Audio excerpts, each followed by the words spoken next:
वेगवेगळं आंदोलन जे आहे ते गॅस दरवाढीच्या विरोधात केलेलं आहे. कशा पद्धतीचं आंदोलन होतं काय सांगा? आमचे प्रदेशाध्यक्षच्या नेतृत्वाखाली खासदार प्रणित यांच्या नेतृत्वाखाली संपूर्ण राज्यामध्ये आज या ठिकाणी हे आंदोलन होत आहे.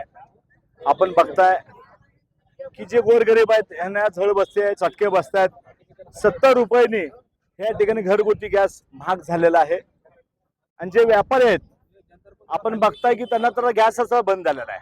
अनेक हॉटेल बंद पडतायत, चहा कॅन्टीन बंद पडतायत. जे घरगुती गॅस ते तर महाग झालेत, पण जे व्यावसायिक गॅस आहेत ते गेले 2 दिवसापासून पूर्ण बंद झालेले आहेत. आणि संपूर्ण राज्य देश आता अंधारात आहे. गॅस किती दिवस मिळणार नाही सरकार सांगायला तयार नाही.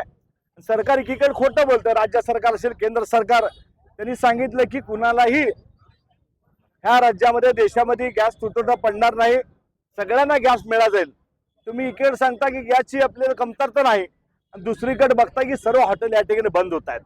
त्यामुळं काँग्रेस पक्षाच्या वतीनं आज त्यांची थिरडी मयत ह्या सरकारची, राज्य सरकार केंद्र सरकारची आम्ही या ठिकाणी काढलेलं आहे.